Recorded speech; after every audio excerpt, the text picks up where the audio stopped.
Good evening दोस्तों। कैसे हैं आप सब। तो आज हम लेके आए हैं आपके लिए इकोनॉमी, यूपीएससी प्री के लिए स्पेशल इकोनॉमी का फटाफट रिवीजन करेंगे हम, ताकि आप इजीली उसको वन गो में कवर कर सकें। ठीक है। और टॉपिक क्या क्या रहेंगे आपका, ऐसे ही मैं हर सब्जेक्ट के आपके लिए वैसे वीडियो लेके आने वाला हूँ। जैसे आज इकोनॉमी कवर करेंगे, पॉलिटी नेक्स्ट लेक्चर में कवर कर दूंगा मैं, ऐसे ही geography, science and technology, environment, history, ये सब कुछ कवर करेंगे। उसके बाद हम कवर करेंगे जनवरी से लेके 24 से और फेब तक, 25 फेब तक करंट अफेयर कंप्लीट ऑलमोस्ट। आप देख रहे हो यहाँ पे जनवरी से, स्क्रीन पे आप देख रहे हो यहाँ पे जनवरी से नवंबर 2024 तक तो हमारा बन के तैयार है। लेकिन थोड़ा सा ऐड करना है दिसंबर जनवरी फरवरी का। फरवरी, अभी फरवरी लास्ट तक हमारा सिलेबस कवर होगा, उसी टाइम मैं आपके लिए ले आऊंगा। उसके बाद हम अ, जो टेस्ट हैं वो सॉल्व कर लेंगे। सी सेट का भी मैं कुछ वीडियो डाल दूंगा ताकि आपको इजी रहे। सी सेट के हम सिर्फ पीवाई क्यू बेस्ड ही डालेंगे क्वेश्चन, कि जो जो आए हुए हैं प्रीवियस ईयर में, लास्ट 10 ईयर के सॉल्व करके चले जाएंगे तो वो भी हमारे लिए इनफ है। कट ऑफ हम क्लियर कर जाएंगे उसी में। ठीक है, तो चलिए स्टार्ट करते हैं, ज़्यादा टाइम वेस्ट नहीं करते। टॉपिक कौन कौन से कवर हैं यहाँ पे, इंट्रोडक्शन, नेशनल इनकम हो गया, इकोनॉमिक ग्रोथ एंड डेवलपमेंट हो गया, economic planning in India, money, inflation और पब्लिक फाइनेंस पॉलिसीज, ये सब कुछ हम यहाँ पे कवर करेंगे। इसके बाद आपका बैलेंस ऑफ पेमेंट हो गया, एग्रीकल्चर हो गया, लैंड रिफॉर्म इंडिया के अंदर, इंडियन इंडस्ट्रीज के बारे में पढ़ेंगे, public sector undertaking, PSUs, disinvestment पीछे काफी चर्चा में रहा है 2-3 साल पहले। तो यूपीएससी कई बार पीछे 2 साल का भी, 3 साल का भी पूछ लेता है कई बार करंट अफेयर।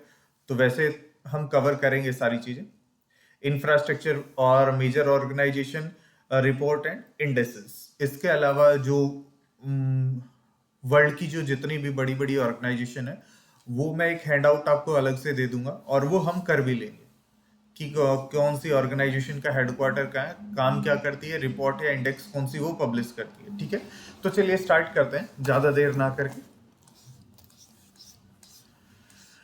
इंट्रोडक्शन, इंट्रोडक्शन में भाई बताया है कि आपका इकोनॉमिक्स जो है वो वर्ड कहाँ से आया, इकोनॉमिक्स कहाँ से आया।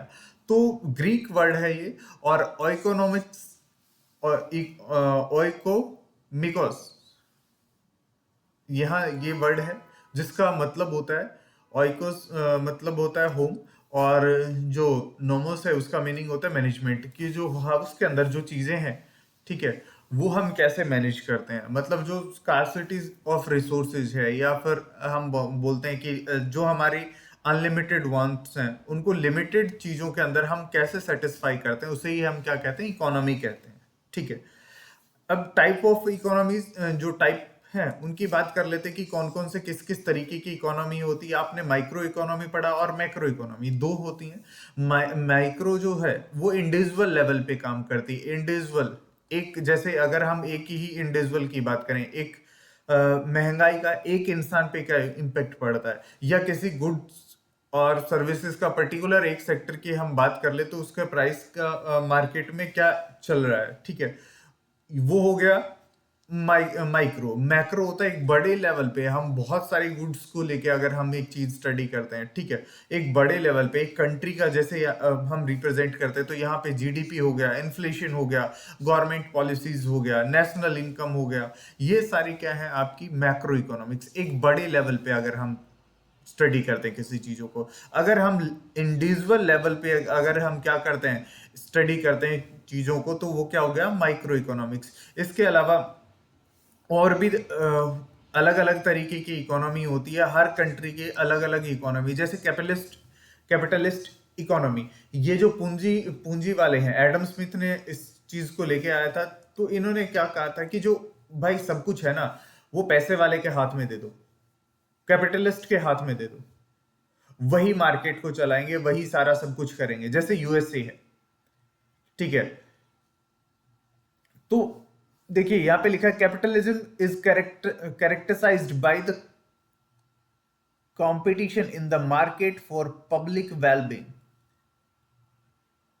ठीक है, इसमें प्राइवेट कॉरपोरेशन सारा होता है, प्राइवेट और कॉरपोरेट जो ओनरशिप है ना वो होगी सारी, वो सब कुछ क्या करेगी, वो सब कुछ तय करेगी। ठीक है, दूसरी आप आ जाइए सोशलिस्टिक, ये कैपिटलिस्टिक थी, मतलब पैसे वालों के हाथ में सब कुछ। सोशलिज्म में क्या आएगा, आपको पता है कि भाई कार्ल मार्क्स सोशलिज्म को फॉलो करते थे, है ना। तो वो क्या चाहेंगे भाई कि सब कुछ किसके हाथ में दे दो, सोसाइटी के हाथ में दे दो, कॉरपोरेशन बना दो, कॉरपोरेट बना दो सब चीजों को और उन्हीं के हाथ में दे दो और उन्हीं के हाथ से चलने दो। जैसे आपका जो फॉर्मर यूएसएसआर था, चाइना हो गया, क्यूबा हो गया, ये सारी इकोनॉमी कैसी है, सोशलिस्टिक है ना, समाज के हाथों में, कॉरपोरेशन फेवर करती है। मिक्स्ड इकोनॉमी, मिक्स्ड इकोनॉमी की भाई एक तो जैसे पब्लिक सेक्टर हो गया आपका और दूसरा प्राइवेट सेक्टर हो गया। पब्लिक सेक्टर मतलब गवर्नमेंट हो गई, ठीक है, और प्राइवेट सेक्टर हो गया। ये दोनों क्या करेंगे, किसी चीज को चलाएंगे। जैसे जॉन कीन मैनॉर्ड्स, ठीक है, इनकी अप्रोच थी। अब गवर्नमेंट भी किसको चलाएगी, गुड्स को मार्केट में लेके आएगी, प्राइवेट सेक्टर भी मार्केट में लेके आएगा। लेकिन टाइम टाइम पे गवर्नमेंट क्या करेगी, इंटरवेंशन करेगी। मान लो चीजों के दाम बहुत ज्यादा बढ़ गए, ठीक है, पीछे आपने देखा आलू टमाटर के जो टमाटर थे, प्याज के थे, भाव बहुत ज्यादा बढ़ रहे थे। तो गवर्नमेंट भी क्या करती है, इंटरवीन करती है, उनको कंट्रोल करने की कोशिश करती है। इंडिया की जो इकोनॉमी है वो आपकी कैसी है, इंडियन मार्केट कैसी है आपकी, मिक्स्ड इकोनॉमी में आती है। क्लियर, ठीक है, आगे चलते हैं। सेक्टर्स ऑफ इकोनॉमी, सेक्टर आप तीन मेजर सेक्टर पढ़ते हो, वैसे चार पांच भी कई जगह आ जाते हैं, ठीक है। तो तीन मेजर सेक्टर पढ़ते हो। प्राइमरी, प्राइमरी सेक्टर क्या है, जहां पे आप भाई कुछ चीज एक्सट्रैक्शन का काम करते हो, रॉ मटेरियल प्रोड्यूस करने का काम करते हो, वो सारा क्या है, प्राइमरी। जैसे आपका एग्रीकल्चर हो गया, माइनिंग हो गया, फॉरेस्ट्री हो गया, फिशिंग हो गया, ये सारे किस में आता है, प्राइमरी सेक्टर में आता है।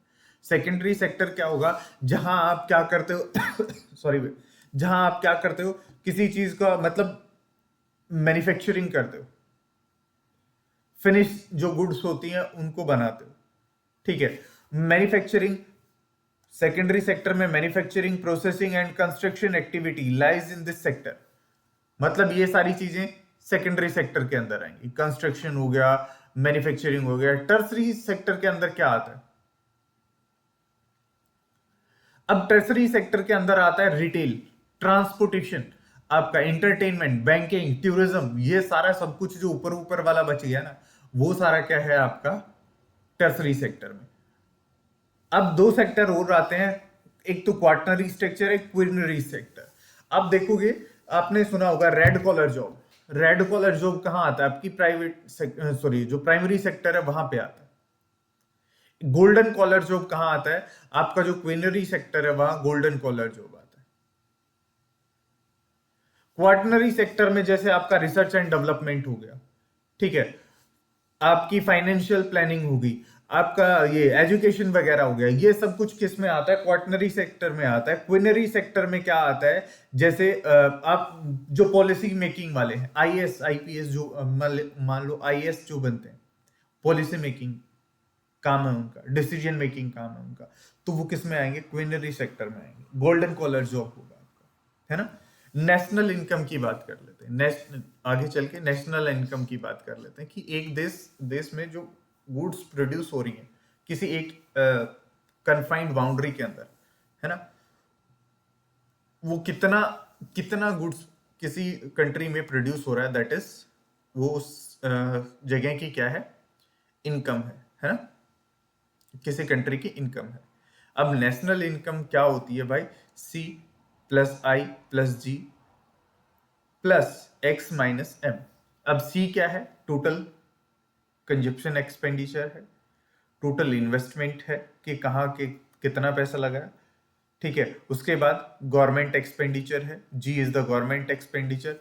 एक्स क्या है, जितना बाहर से आया, ठीक है, सॉरी, एक्स क्या है जो एक्सपोर्ट किया, एम क्या है जो जितना इंपोर्ट किया। अब एक्सपोर्ट जितना किया है उसमें से हम इंपोर्ट को घटा देंगे, तो जो आएगा हमारा क्या आ जाएगा, हमारी इनकम आ जाएगी किसी देश की कितनी है। अब यहाँ पे बोल रहा है कि नेशनल जो एनएनपी है, ठीक है, एनएनपी एट फैक्टर कोस्ट, ये आगे पढ़ेंगे फैक्टर कोस्ट क्या है, किस किस पे कैसे कैसे मेजर की जाती है। अभी जैसे जो नेशनल इनकम है, ठीक है, वो कैसे मेजर करते हैं, हम जीडीपी से मेजर करते हैं, जीएनपी से मेजर करते हैं, जीएनआई से मेजर करते हैं, ग्रोस नेशनल इनकम, या फिर एनएनपी से, या फिर पर कैपिटा इनकम से। ये सारे किसके हैं, आपके जो नेशनल इनकम है उसको मेजर करने के तरीके हैं, इन तरीके से मेजर की जाती है। अब आ जाइए फैक्टर कोस्ट क्या होती है। फैक्टर कोस्ट क्या होती है कि जो भी है, आपने मान लो कुछ चीज बनाई है, ठीक है, उसमें कितना लगा पैसा, उसमें कितना लगा, कितनी बिजली खर्च हुई, कितना लेबर लगा, कितना रेंट दिया, कितने का रॉ मटेरियल आपको पड़ा, दैट इज फैक्टर कोस्ट, ठीक है। उसके बाद आता है, फैक्टर कोस्ट के बाद आता है आपका मार्केट प्राइस। मार्केट प्राइस जो आपका एमआरपी आता है उसी को हम क्या बोलते हैं, मार्केट प्राइस बोलते हैं, ठीक है। मार्केट प्राइस जो जो आप पेड बाय कंज्यूमर, जो आप देते हो, एमआरपी जो देते हो ना, मान लो मैं ये पेन ही खरीद रहा हूं, ये पेन मेरे को कितने रुपए का पड़ रहा है, मान लो इसके ऊपर एमआरपी 100 रुपए, तो इस एमआरपी में आपका फैक्टर कॉस्ट भी इंक्लूड है, इनडायरेक्ट टैक्सेस भी इंक्लूड है, सब कुछ इसके अंदर इंक्लूड है। कंपनी का जो कंपनी इसको बना रही है मान लो, ठीक है, उस कंपनी का बेनिफिट भी या प्रॉफिट जितना भी है वो भी इंक्लूड है, और जो दुकानदार बैठा है उसका प्रॉफिट भी इंक्लूड है, सबका प्रॉफिट इस 100 रुपीज में इंक्लूड है, ठीक है। अब ये जो मार्केट प्राइस है या एमआरपी है वो कैसे बनता है, एक तो फैक्टर कॉस्ट हो गया हमारा, इनडायरेक्ट टैक्सेस हो गए, इसमें से हम सब्सिडी माइनस कर देंगे, ठीक है। सब्सिडी माइनस क्यों करेंगे, क्योंकि वो हम इसमें जोड़ नहीं सकते ना, वो तो हमें छूट मिली है सब्सिडी में, है ना, तो इसीलिए सब्सिडी क्या कर देते हैं, माइनस कर देते हैं, ठीक है। नेक्स्ट चलते हैं आगे। अब देखिए ग्रोस नेशनल प्रोडक्ट, जीएनपी क्या है, जीएनपी क्या है, अब इसको समझ लीजिए, बाकी सारी चीजें आपको समझ आ जाएंगी, धीरे धीरे सारी चीजें समझ आ जाएंगी कि आपकी जो टोटल आउटपुट है, टोटल आउटपुट और production of final goods, final goods मतलब आपने मान लो, सपोज करिए कि आपने कोई एग्रीकल्चर प्रोडक्ट लिया है, माइनिंग किया, जो भी किया, वहां से प्रोड्यूस हुआ, आपने कुछ उसको रिफाइन किया, वैल्यू ऐड की उसके अंदर, और अब वो मार्केट के अंदर आ रही है, दैट इज फाइनल गुड। मान लो गेहूं निकाला आपने, गेहूं से क्या बनाया, आटा बनाया, आटे से ब्रेड बनाया, ब्रेड जब मार्केट में आ गया, that is final good, bread is the final good, ठीक है। वो एक नेशन के अंदर, वो एक नेशन के अंदर एक साल में जितना प्रोड्यूस होता है उसको हम क्या बोलेंगे, ग्रोस नेशनल प्रोडक्ट। समझ आई मेरी बात, कि एक कंट्री एक साल में कितना गुड्स एंड सर्विसेज प्रोड्यूस करता है उसे हम क्या कहते हैं, ग्रोस नेशनल प्रोडक्ट, ठीक है। सेम चीज यही लिखी है, in the calculation of GDP we include money values of goods and services produced by nation outside the country। अब ये क्या कह रहा है कि उन चीजों को भी हम इंक्लूड करते हैं, आगे आएगा ये, वैसे तो आगे भी आएगा, उन चीजों को भी हम इंक्लूड करते हैं कि जो हमारे कंट्री के बाहर भी हम प्रोड्यूस कर रहे हैं, कंट्री के बाहर, कंट्री के बाहर सब कैसे प्रोड्यूस कर रहे हैं, ठीक है, वो अभी हम देखेंगे आगे, थोड़ा सा आगे चलिए, सारी चीजें आएंगी कि आप इंपोर्ट कितना करते हो, एक्सपोर्ट कितना करते हो, ग्रॉस डोमेस्टिक प्रोडक्ट, ये जो आप पढ़ोगे ना, ग्रॉस डोमेस्टिक प्रोडक्ट्स, ठीक है, ये क्या है यही बता देता हूं, the income produce and received by Nations of a country within the boundaries of foreign countries should be added to the GDP।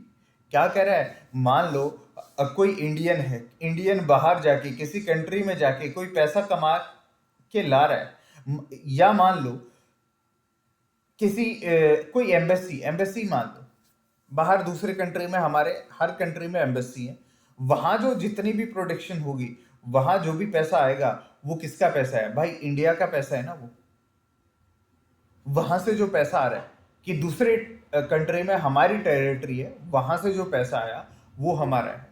हमारे इंडिया में ऐसे ही दूसरे होंगे, दूसरे कंट्री के भी तो यहाँ पे बैठेंगे लोग, है ना। और दूसरे कंट्री का यहां से जो गया उसको हम हमेशा क्या कर देते हैं, माइनस कर देते हैं, आगे आएगा।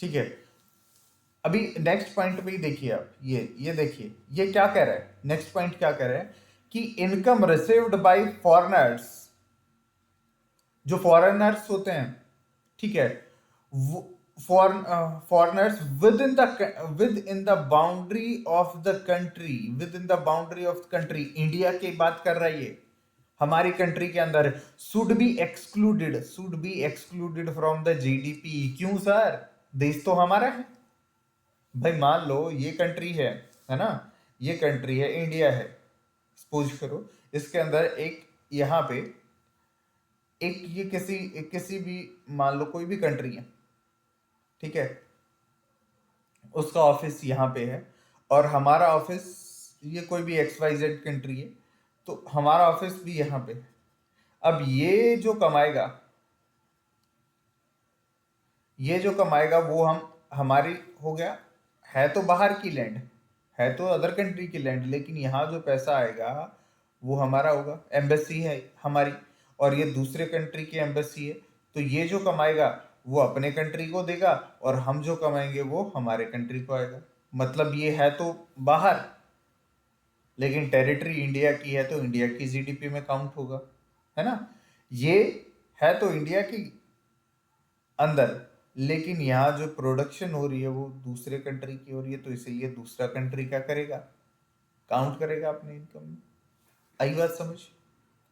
ग्रोस नेशनल प्रोडक्ट को हम कैसे किसके बराबर मानते हैं, GDP, gross domestic product, plus वही है एक्सपोर्ट इंपोर्ट, माइनस कर देंगे, है ना, कि जितना हमने एक्सपोर्ट किया है उसमें से इंपोर्ट को माइनस कर दिया, जो बचा वो हमारे पास बचा। अब उसको हम क्या करेंगे, कैलकुलेट कर लेंगे। नेक्स्ट आ जाइए जीएनपी, जीडीपी प्लस एनएफआईए क्या है, net factor income from abroad. Net factor income क्या है, जो विदेश से जो पैसा आ रहा है भाई, हमने विदेश में भेजा और जो विदेश से आया उसको माइनस करने के बाद जो हमारे पास बच गया, net factor income from abroad. ठीक है, ये नेट नेशनल प्रोडक्ट क्या है, एनएनपी। अब एनएनपी भी ऐसा ही है जैसा हमने क्या पढ़ा था, जीएनपी है। अगर हम क्या करेंगे, जीएनपी में से डेप्रिशिएशन हम हटा देंगे, ठीक है, डेप्रिशिएशन हटा देंगे तो वो क्या बच गया, जो हमारा टूट फूट या जो भी हुआ है उसको हम अगर हटा देते हैं तो वो क्या बच गया, हमारा नेट नेशनल प्रोडक्ट बच गया हमारा। जीडीपी वही अभी बताया था मैंने, जो जितनी भी गुड्स एंड सर्विसेज होती हैं एक साल में किसी ज्योग्राफिकल बाउंड्री के अंदर, उसे जीडीपी बोलते हैं। ये समझिए आप, ग्रोस वैल्यू एडेड।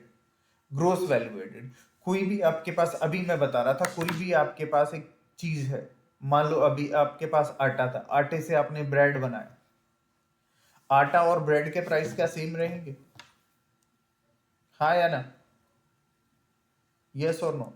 तो आपने जो वैल्यू ऐड की दैट इज वैल्यू एडेड, है ना, जो वैल्यू ऐड की या जो फिनिश गुड, जो आपने जो अमाउंट ऐड की किसी गुड्स एंड सर्विस के लिए, ठीक है, उसको हम क्या बोलते हैं, ग्रोस वैल्यू एडेड। अब देखिए GAV is measure of value added in goods and service produce in an economy. क्या कह रहा है कि जीएवी किसको कहते हैं, कि जो आप वैल्यू गुड्स यानी कि चीजों के अंदर या सर्विसेज के अंदर जो आप एक किसी कंट्री में प्रोड्यूस हो रहे हैं उनके अंदर ऐड कर रहे हो, उसे हम क्या कहते हैं, जीवीए कहते हैं। It provides the rupee value for the amount of good and services produced in an economy after deducing the cost of input and raw material। क्या कह रहा है कि भाई क्या किसको, रॉ मटेरियल की कॉस्ट को हम हटा देंगे, है ना। इनपुट जो आपने लगाई है, मान लो रॉ मटेरियल आया, उसको पॉलिश भी तो किया है, उसमें भी तो आपको कुछ टाइम लगेगा, उसमें भी आपकी एनर्जी कंज्यूम होगी। ऐसा तो नहीं है रॉ मटेरियल लिया, आप उस पर कुछ इनपुट नहीं कर रहे हो, एज इट इज मार्केट में बेच रहे हो, ऐसा कुछ नहीं होगा, है ना। मान लो अगर मैं छोटी सी बात करूं, कुछ भी एक चीज लगाओ, मान लो आप प्लास्टिक ले रहे हो, कोई भी एक प्लास्टिक ले रहे हो, मान लो ये प्लास्टिक का बना हुआ पेन ही है, इसी पेन का एग्जांपल लेता हूँ। आपने रॉ मटेरियल ले लिया, प्लास्टिक का दाना ले लिया मार्केट से, है ना। अब क्या उसी दाने में कोई चेंजमेंट नहीं करोगे, उसी का क्या पेन बन सकता है, नहीं ना। आपने इस पेन को शेप दी, बनाया इस पेन को, ठीक है, इस पेन को बनाया, और इसके ऊपर जो भी खर्च हुआ वो आपकी वैल्यू एडिशन है, ठीक है। जीएवी क्या है, इकोनॉमिक आउटपुट माइनस इनपुट, है ना। जीएवी क्या है, आउटपुट माइनस इनपुट। जो आपने इनपुट लगाई है, जो दे रहे हो, वो जो आप मान लो कोई चीज 100 रुपए की बिक रही है, कोई चीज 100 रुपए की, सॉरी, कोई चीज 100 रुपए की बिक रही है, उसके ऊपर आपने 70 रुपए खर्च किए थे, ठीक है। सब कुछ लगा के आपने 70 रुपए खर्च किए थे, तो 30 रुपए क्या हो गया, आपका जीएवी, ठीक है। आगे चलिए, जीडीपी, कंजप्शन प्लस इन्वेस्टमेंट, ये सब कुछ जीडीपी में काउंट करते हैं हम कि कितना कंजप्शन हुआ, कितना हमने वो इन्वेस्टमेंट किया था, ठीक है। गवर्नमेंट एक्सपेंडिचर क्या है, और नेट एक्सपोर्ट क्या है हमारा, नेट इंपोर्ट क्या है। मतलब अगर आप 100 रुपए की चीज बाहर भेज रहे हो, मान लो किसी कंट्री में 100 रुपए की चीज बाहर भेज रहे हो, और मंगवा कितने की रहे हो, 80 रुपए की मंगवा रहे हो, तो इसमें से हमें 20 रुपए का फायदा हुआ, तो हम प्लस में हैं, ठीक है। नेट एक्सपोर्ट या नेट इंपोर्ट, हमने 20 रुपए का क्या किया है, ज्यादा एक्सपोर्ट किया है, बाहर से मंगवाया कम, ठीक है। तो यही बात ये यहाँ पे कहना चाह रहा है।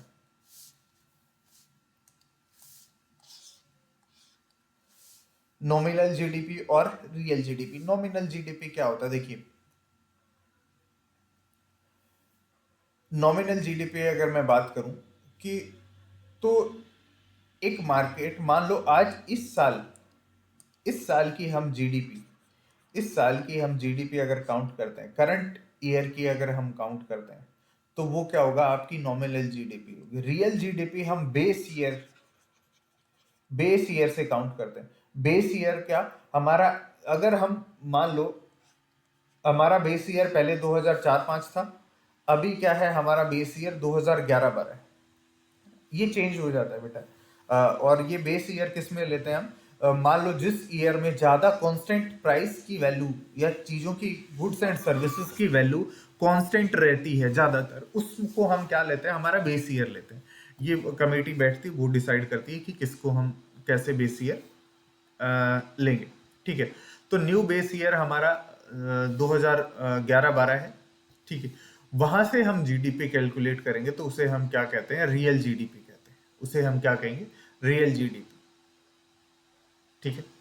इस साल की जीडीपी के कितनी ग्रोथ हुई है इस साल में, और अगर हम बेस ईयर से कैलकुलेट करेंगे तो वो रियल होगी, ठीक है, नॉमिनल और रियल।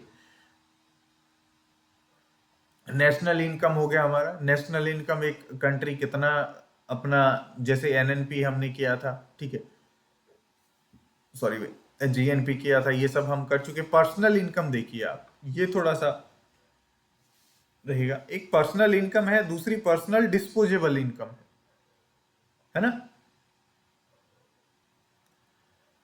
पर्सनल इनकम में क्या होता है, क्या बोल रहा है कि पर्सनल इनकम वो होती है जो एक्चुअली ऑब्टेन किया जाती है, एक्चुअली ऑब्टेन्ड बाय नेशन, कि एक्चुअली में सारा चीज सब कुछ घटा पटा के हटा, जितना भी था सब कुछ कर्जा वर्जा जो भी था कंट्री के ऊपर दे के जो बच गया आपके पास, दैट इज आपकी पर्सनल, ठीक है।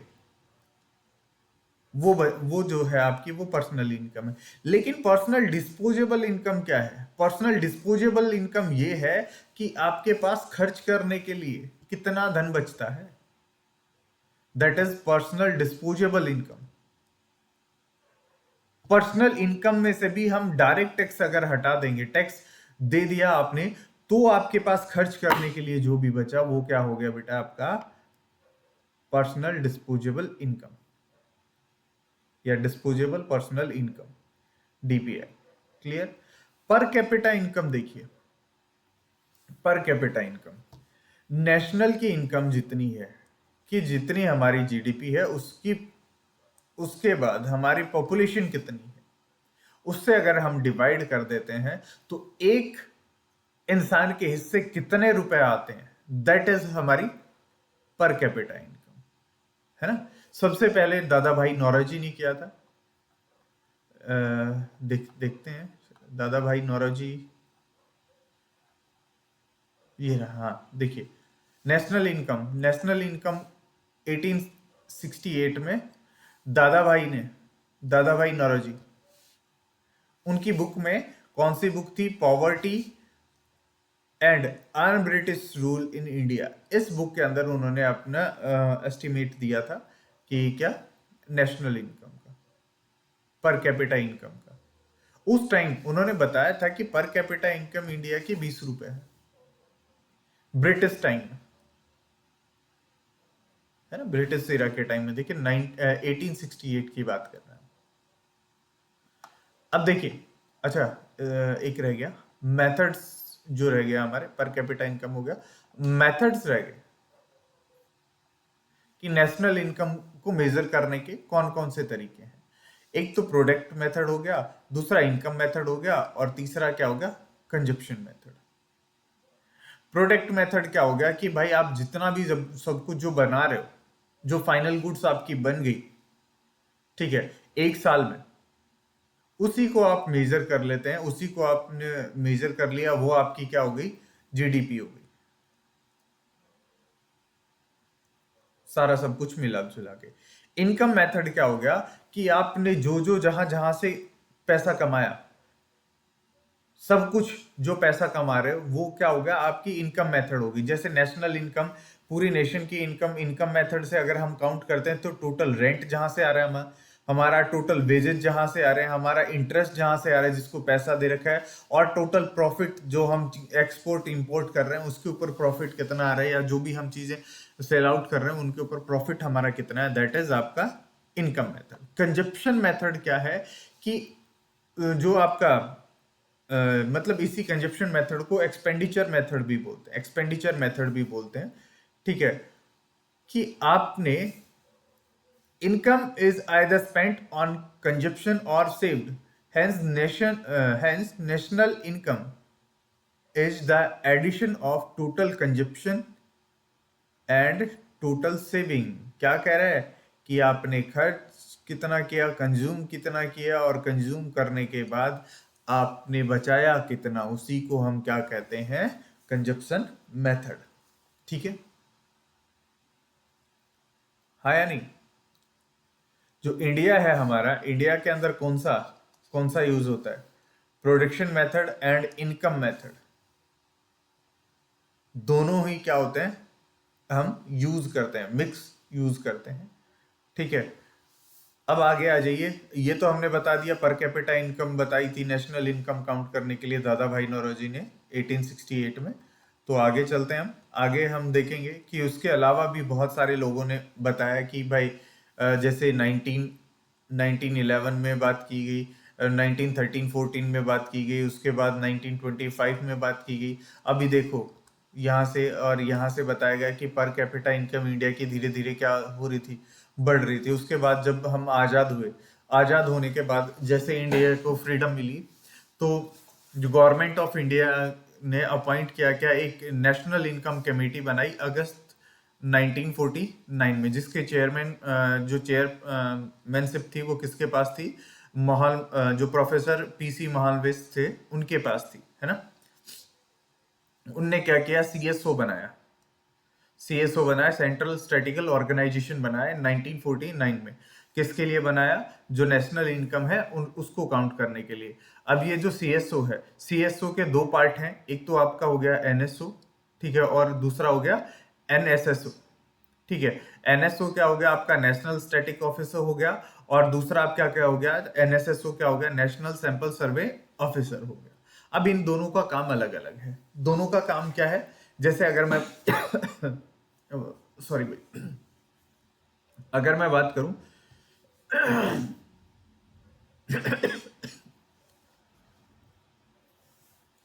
अगर मैं बात करूं जैसे एनएसएसओ की, एनएसएसओ क्या करता है? प्राइमरी डेटा कलेक्ट करता है रूरल एरिया से, अर्बन एरिया से, हर जगह से, क्रॉप बेस्ड या फिर कितना किसी चीज में किसी चीज का रेट हाई हुआ है, कितना लो हुआ है, ये सारा नेशनल सैंपल सर्वे ऑफिस का काम है, एनएसएसओ का काम है।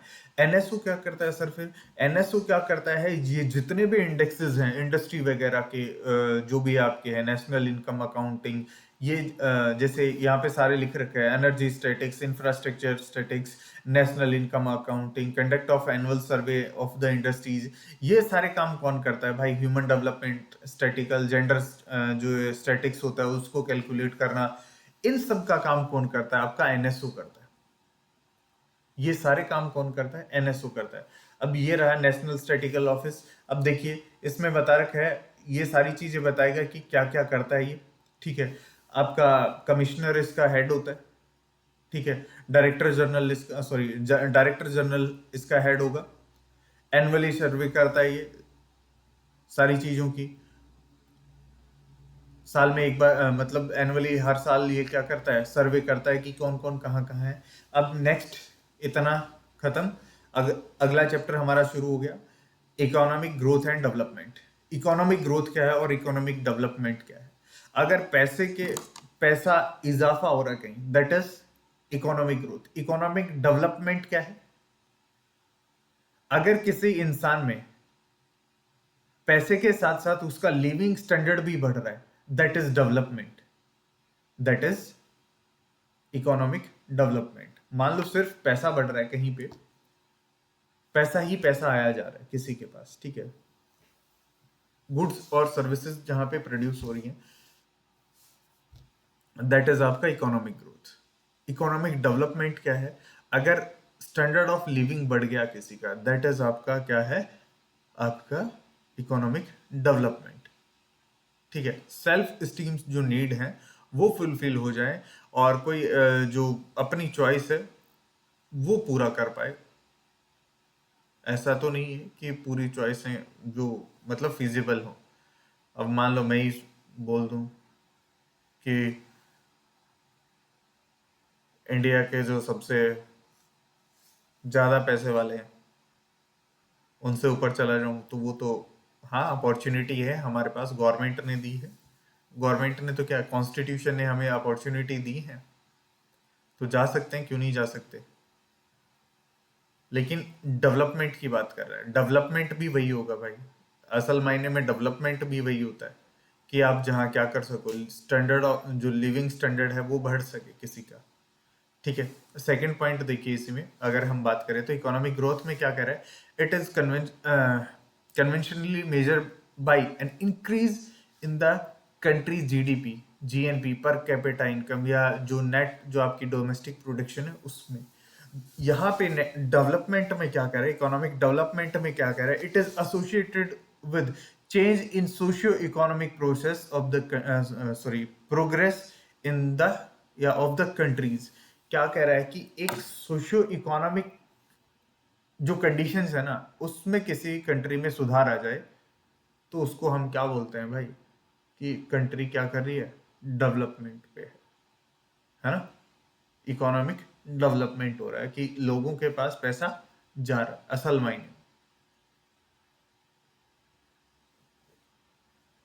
अभी देखोगे ना, पीछे एक डेटा आया था, बहुत सारे लोग इंडिया में, ऐसा डेटा के अकॉर्डिंग कह रहा हूँ, बहुत सारी चीजें लोग पता नहीं क्या क्या बोलते हैं, कंट्रोवर्सी में नहीं जाते हम, वैसे एक जर्नल वे में बात करते हैं कि ऐसा माना जाता है उस रिपोर्ट के अकॉर्डिंग कि बहुत सारे लोग जो कोविड के बाद जो ग्रोथ हुई है, उस ग्रोथ के बाद लोग जो आपकी पॉवर्टी लाइन थी उससे ऊपर आए हैं, बहुत सारे लोग।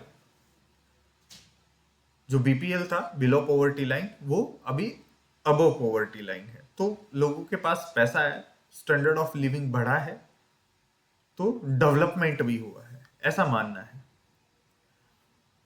ठीक है, बाकी चीज़ों पे बहस करने के लिए सुप्रीम कोर्ट बैठा है हर चीज़ के, तो हम कंट्रोवर्सी, हमारा काम सिर्फ पढ़ना है, कंट्रोवर्सी में जाना नहीं है। ठीक है, आगे देखिए। हाँ, it is generally measured by various indexes such as human development index. ठीक है, और आपका जैसे आप वो पढ़ते हो ह्यूमन डेवलपमेंट इंडेक्स में, आप वो भी तो पढ़ते हो हैप्पीनेस इंडेक्स, है ना। ह्यूमन डेवलपमेंट इंडेक्स देखिए, ह्यूमन डेवलपमेंट इंडेक्स अगर मैं बात करूं तो जो फर्स्ट ह्यूमन डेवलपमेंट इंडेक्स था वो प्रिपेयर किया था किसने? महबूब उल हक, 1990s में। अमर्त्य सेन उसके साथ थे, एक बड़े इकोनॉमिस्ट रहे हैं इंडिया के। ठीक है, अब इन्होंने क्या किया कि 3 इंडिकेटर्स यहाँ पे मेजर किए थे, क्या? Health, life expectancy at birth, education और स्टैंडर्ड ऑफ लिविंग। अब एजुकेशन में इन्होंने 2 चीजें कंसिडर की थी, मेन ईयर्स ऑफ स्कूलिंग, अभी भी आप ये कंसिडर करते हैं, ठीक है, expected year of schooling.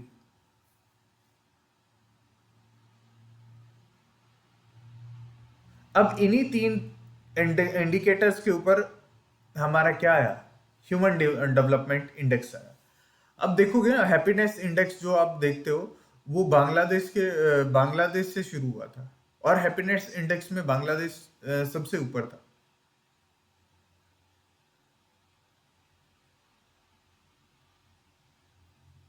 जिंगमे Wangchu, कुछ ऐसा सा नाम था उसके राष्ट्रपति का, इसमें लिखा हुआ है, एक सेकेंड देखते हैं।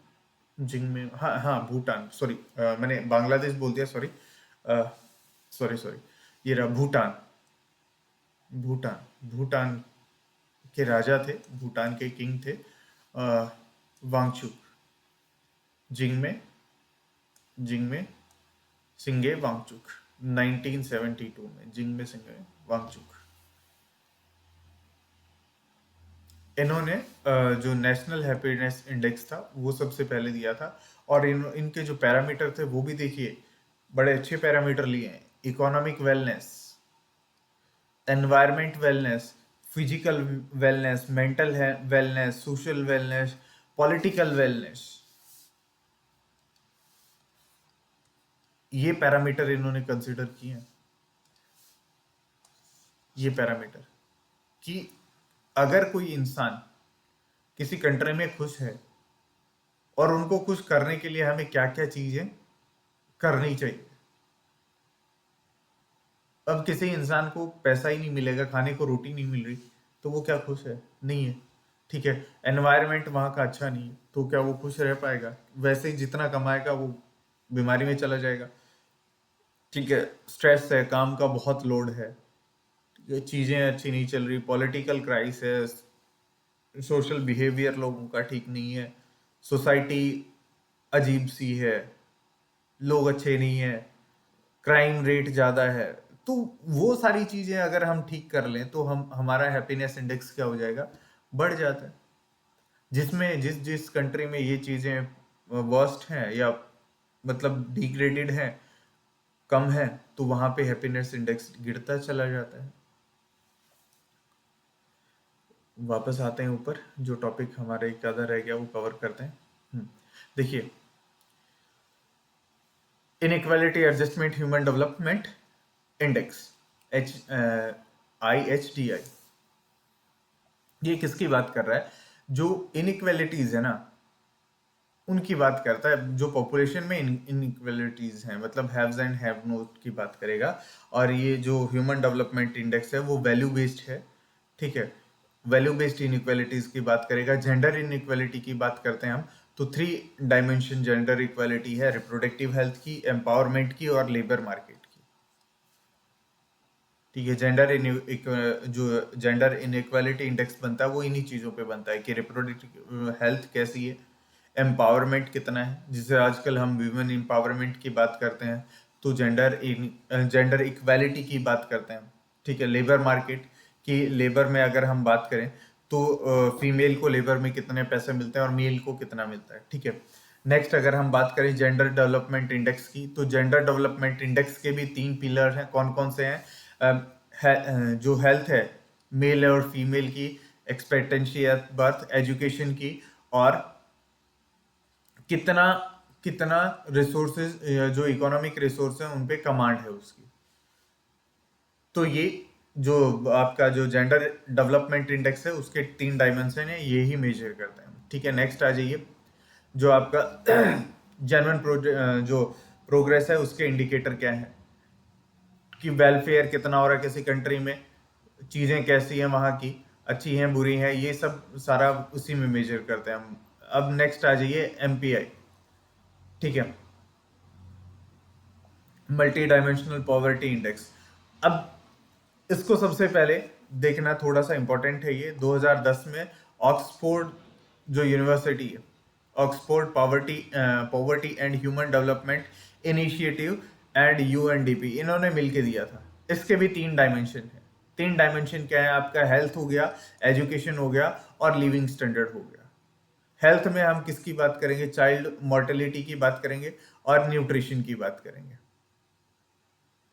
मोर्टेलिटी और न्यूट्रिशन मतलब मेन तो 3 है, सब तो हम 10 देख रहे हैं, वो 10 की बात कर रहे हैं यहाँ पे, ठीक है। चाइल्ड मोर्टेलिटी की डेथ रेट कितना है बच्चों का, न्यूट्रिशन कितनी है, माल न्यूट्रिशन के तो ज्यादातर बच्चे शिकार नहीं है, वो सब मेजर करेंगे। एजुकेशन में वही हम पीछे पड़ चुके हैं, मीन ईयर ऑफ स्कूलिंग, तो यहाँ पे ईयर ऑफ स्कूलिंग और कितने बच्चे इनरोल हैं स्कूल के अंदर, कितने बच्चे पैदा होते हैं उनमें से कितने बच्चे इनरोल होते हैं। स्टैंडर्ड ऑफ लिविंग में कुकिंग फ्यूल की, कौन सा फ्यूल यूज कर रहा है, कहीं कैरोसिन पे तो नहीं बना रहा, कहीं चूल्हे पे तो नहीं बना रहा, ठीक है। सैनिटेशन कि भाई जो लोग हैं उनके घरों में सैनिटेशन कंडीशन कैसी है, आसपास जो जिस सोसाइटी में वो रहते हैं वहां पे आसपास का एनवायरनमेंट कैसा है, वाटर की कंडीशंस कैसी हैं, क्या उनको साफ पानी मिल पाता है, ठीक है। इलेक्ट्रिसिटी कितनी प्रोवाइड होती है, फ्लोर, ठीक है, एसेट्स उनके पास कितने, ये सब कुछ हम मेजर करते हैं किसमें? मल्टी पावर्टी इंडेक्स में। अभी हम जो आप बात कर रहे थे ना बीपीएल वगैरह की, वो इसी में है, इसी को मेजर करते हैं, ठीक है। ग्लोबल हंगर इंडेक्स की बात करेंगे, ग्लोबल हंगर इंडेक्स कि भाई लोग भूखे कितने कितने सोते हैं, कि जो कंट्री वाइज है वो किस कंट्री में कितना लोग लगभग उन लोगों को खाना नहीं मिल पाता या प्रॉपर खाना नहीं मिल पाता, उसी की बात कर रहे हैं, ठीक है। ये कैलकुलेट कौन करता है? आईएफपीआरआई करता है, international food policy research institute करता है। International food, IFPRI, international food policy research institute, ठीक है। सबसे पहले कब रिलीज हुआ था? 2006 में रिलीज हुआ था। इसके 4 कंपोनेंट्स, 4 इंडिकेटर्स हैं इनके, कौन कौन से? Under nourishment, child wasting, stunting और चाइल्ड मोर्टेलिटी। अंडर न्यूरिशमेंट अभी मैंने बताया, माल न्यूट्रिशन, ठीक है। चाइल्ड वेस्टिंग कि भाई जो बच्चा है उसकी एज के अनुसार उसका वेट क्या है, कम है। स्टंटिंग मतलब हाइट जो है वो छोटी रहेगी। मोर्टेलिटी मतलब बच्चे की डेथ रेट कितना है। इन्हीं की हम बात करते हैं जनरली, ठीक है। नेक्स्ट आ जाइए, जो आपका ग्रीन जीडीपी है उसकी बात करेंगे। ये हम जितने भी इंडेक्सेस पढ़ रहे हैं ये सारे क्या हैं आपका, जो इकोनॉमिक डेवलपमेंट है या इकोनॉमी से रिलेटेड सारे इंडेक्सेस हम यहाँ पे करेंगे,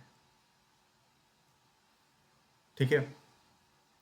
अब ये जो ग्रीन जीडीपी यहीं से समझ आना चाहिए आपको, ये किससे रिलेटेड है? एनवायरमेंट से रिलेटेड है ना। उन कंट्रीज के सभी कंट्रीज के एनवायरनमेंट से रिलेटेड है वैसे तो, पर यहाँ पे आप देखोगे GDP is an index of economic growth with the environmental consequences of that growth factor.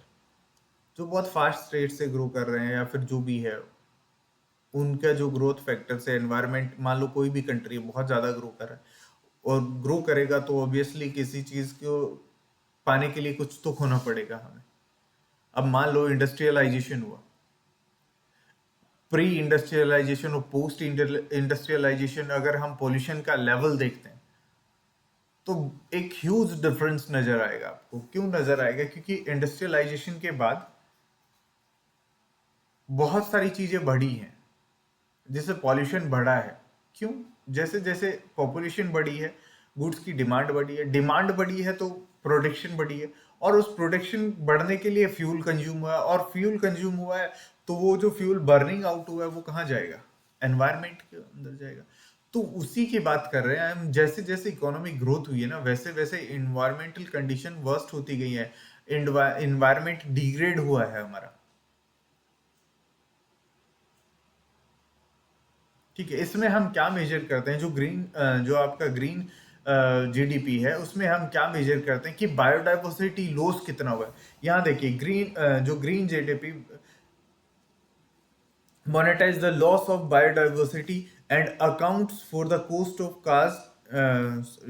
caused account for cost caused by the climate change। Biodiversity loss कितना हुआ और आपका क्लाइमेट चेंज कितना हुआ है किसी चीज के कारण,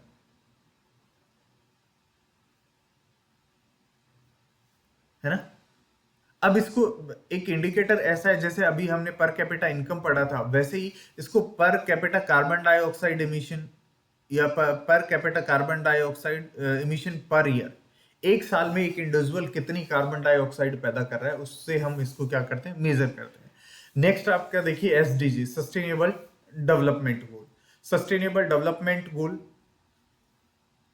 जो आपका यूनाइटेड नेशन का है, यूनाइटेड नेशन सस्टेनेबल डेवलपमेंट जो समिट थी, ठीक है, 2015 में सितंबर में, वहां पे आया था ये। वहां पे 2030 तक का ये एजेंडा लिया गया था सस्टेनेबल डेवलपमेंट गोल्स का, और 2015 से पहले भी आया था ये, ठीक है। लेकिन जो अभी करंट एसडीजी हैं उनकी बात कर रहे हैं, ठीक है। तो 17 सस्टेनेबल डेवलपमेंट गोल्स लिए गए, ठीक है, 2030 तक कि हम इनको टैकल करेंगे। अब आगे बात करते हैं कि 17 कौन कौन से थे, ठीक है। तो वो आप देख लेना एक बार। इकोनॉमिक प्लानिंग इन इंडिया, इसकी भी बात करते हैं। History of planning in India, जो प्लानिंग कमीशन जो जो इंडिया में आए उनकी बात करेंगे। उसके बाद प्लानिंग कमीशन कब नीति आयोग में चेंज हुआ उसकी बात करेंगे। नीति आयोग के फंक्शन क्या क्या हैं वो सब देखेंगे हम। चलते हैं। Planning refers to the path of action in the terms of policy measure for the consciously and sorry judicially carried out the process of optimum utilization of existing resources in order to fulfill some well defined economic object। क्या कर रहा है भाई? आपके पास कोई चीज है, ठीक है, उसको आप कैसे जुडिशियली किन्हीं चीज़ों को मैनेज करते हो। सीधी सी बात है, आपके पास जो जो रिसोर्सेज है आप उनको कैसे अगले 5 साल के लिए, प्लानिंग कमीशन तो 5 साल के लिए होता था हमारे यहाँ, तो आज 5 साल के हम कैसे आगे प्लान करेंगे। सीधी सी बात है। अब आज जो चीज़ है आज हमारे पास है, उसको 5 साल में कहाँ लेके जाना है, क्या क्या डेवलपमेंट करना है, क्या क्या ग्रोथ करनी है, उसको हम क्या किस में बोलते हैं, आपको प्लानिंग कमीशन बना दिया। हिस्ट्री ऑफ प्लानिंग कमीशन की 1934 में एम विश्वेश्वराया, उसकी जो बुक थी प्लान्ड इकोनॉमी ऑफ इंडिया, इसमें क्या बात की थी कि इंडिया के लिए नेसेसिटी बताई थी किसकी? प्लानिंग की। ठीक है, 1934 में, कि इंडिया को प्लान के अकॉर्डिंग चलना पड़ेगा। अब 1944 में एक बॉम्बे प्लान आया था। बॉम्बे प्लान जो पब्लिश हुआ था वो जनवरी 1994 में हुआ था। इसने क्या बताया था कि जो एट लीडिंग जो इंडस्ट्रीज थी बॉम्बे के अंदर, उसके बारे में बताया था कि इनको हम कैसे गाइड करेंगे, कैसे इनके ऊपर काम करना है। उसके बाद आ गया हमारा गांधीयन प्लान। ठीक है, S N Agarwal, same same year में 1994 में। उसके बाद 1994 में हमारा प्लानिंग डेवलपमेंट काउंसिल हुआ। ठीक है, सेटअप हुआ। उसके चेयरमैन कौन बने? दलाल साहब बने। उसके बाद जो हमारा जो पीपल ड्राफ्ट था वो आया, वो किसने दिया? एम एन रॉय ने। 1945 नेक्स्ट ईयर। 1946 में, ठीक है, 1946 में क्या आ गया आपका? प्लानिंग एडवाइजरी बोर्ड बन गया 1946 में। 1947 में इकोनॉमिक प्रोग्राम कमेटीज बन गई, और वो किसके अंडर बनी? किसकी चेयरमैनशिप के अंडर बनी? पंडित जवाहरलाल नेहरू के अंडर बनी। और 1950 में आपका क्या हो गया? प्लानिंग कमीशन आ गया। पहले कमेटी बनी थी, उसके बाद कमीशन आया। कमेटी से पहले क्या बना? एडवाइजरी बोर्ड बना था। ठीक है, क्योंकि उस टाइम गवर्नमेंट थोड़ी बनी थी हमारी। तो सबसे पहले क्या बना था हमारा? प्लानिंग एडवाइजरी बोर्ड की कैसे कैसे क्या क्या हमें चीजें करनी पड़ेंगी। उसके बाद क्या बनी? कमेटी बनी जवाहरलाल नेहरू जी की चेयरमैनशिप के अंडर। और उसके बाद क्या बन गया आपका? प्लानिंग कमीशन बन गया 1950 के अंदर। 1950 के बाद आपका क्या हुआ? 1950 के बाद 2015 में क्या आया? नीति आयोग। नीति आयोग आ गया। क्लियर? ठीक है, चलिए आगे चलते हैं। नीति आयोग के बाद कि आगे क्या हुआ वो डिस्कस करेंगे कि क्या क्या स्ट्रेटेजीज रही, कौन से प्लानिंग कमीशन में किसकी बात की। सबसे पहले एक हैरोल्ड डोमर स्ट्रेटेजी आया था, फर्स्ट 5 ईयर प्लान, जो हमारा 1951 से 56 तक जो रहा। ठीक है, वो किसके ऊपर बेस्ड था? वो जो हमारा हैरोल्ड डोमर मॉडल है उसी के ऊपर बेस्ड था। उसके ऊपर हमने क्या किया, मतलब इस मॉडल में हमने क्या किया, या इस प्लानिंग कमीशन के फर्स्ट प्लानिंग कमीशन के अंदर हमने किस पे एम्फोसिस किया? Capital accumulation of dual character. कि कैपिटल अक्यूमुलेशन के ऊपर हमने फोकस किया, which will increase the national income as well as increase the production capacity. कि हम किसको? इंडस्ट्रियलाइजेशन को बढ़ावा देंगे। ठीक है, ताकि देश में गुड्स एंड सर्विसेज की प्रोडक्शन ज्यादा हो सके। According to the model, the economic growth rate is depend on the level of saving and capital output ratio. क्या कह रहा है कि इकोनॉमिक ग्रोथ किसके ऊपर डिपेंड करती है बेटा? किसके ऊपर डिपेंड करती है? कि किसी कंट्री के पास सेविंग कितनी है और उसकी कैपिटल आउटपुट रेशियो क्या है, उसके ऊपर। ठीक है, नेक्स्ट जो स्ट्रेटेजी आई वो नेहरू महलनोबिस, जो इंडियन इकोनॉमिस्ट थे, उनकी स्ट्रेटेजी आई कि नेहरू महलनोबिस स्ट्रेटेजी। ठीक है, इस स्ट्रेटेजी के ऊपर इस स्ट्रेटेजी में mainly the strategy was a 2 sector model. 2 sector पे फोकस किया गया। ठीक है, consumer good sector and capital good sector.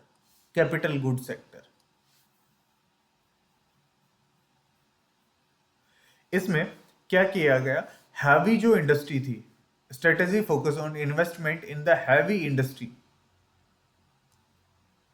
Industry के ऊपर क्या किया गया? फोकस किया गया, ताकि इंडिया के अंदर क्या हो? इंडस्ट्रियलाइजेशन हो फॉर रैपिड इकोनॉमिक डेवलपमेंट। बहुत जल्दी से इकोनॉमिक डेवलपमेंट हो जाए इंडिया का। ठीक है, इसका ऑब्जेक्टिव क्या था? इसका ऑब्जेक्टिव ये था बेटा, सेल्फ रिलायंस होना। सेल्फ रिलायंस मतलब इंडिया खुद के ऊपर क्या हो जाए? आत्मनिर्भर भारत, जो आज की लाइन हम बोलते हैं ना, आत्मनिर्भर Bharat, that is self reliance. अब ये स्ट्रेटेजी कब चली? जो सेकंड 5 ईयर प्लान था हमारा, सेकंड 5 ईयर प्लान कब से कब था हमारा? 56 से 61। उसके बाद आ जाता है हमारी गांधीयन स्ट्रेटेजी।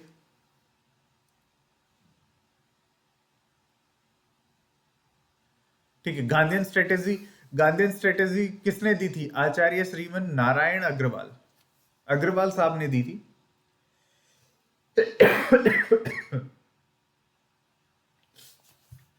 जब ये अभी हमने पढ़ा 1944 में 3 प्लान आए थे, उनमें से जो लास्ट था वो गांधीयन प्लान था, ये उसी टाइम आया था।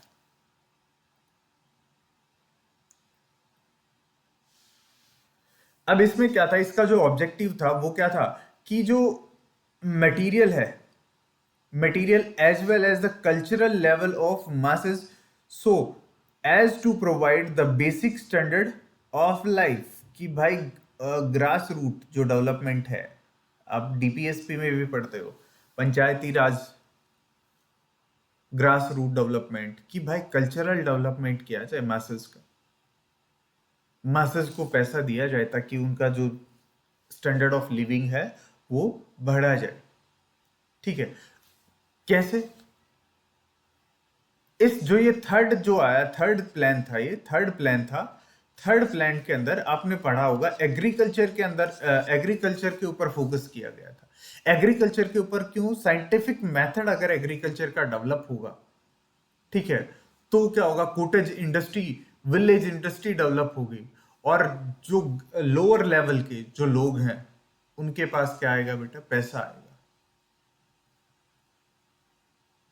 वहां से डेवलपमेंट शुरू होगा।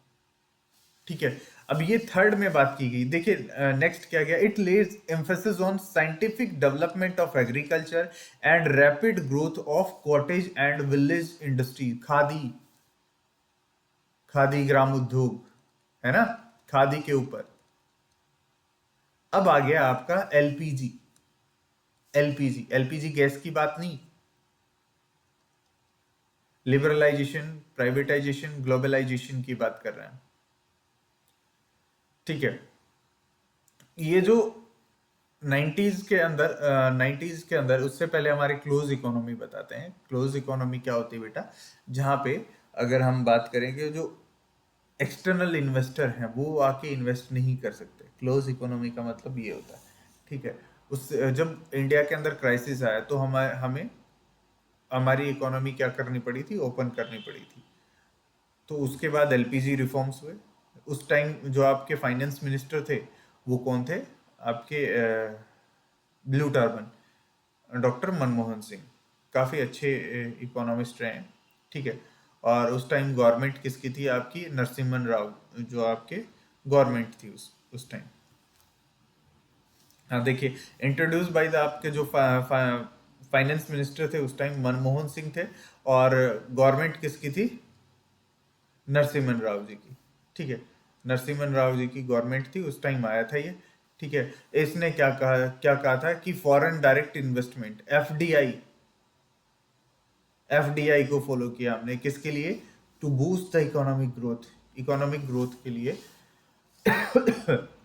हमने एफडीआई की तरफ रुख किया उस time. Type of economic plannings, economic planning की बात करते हैं टाइप्स की।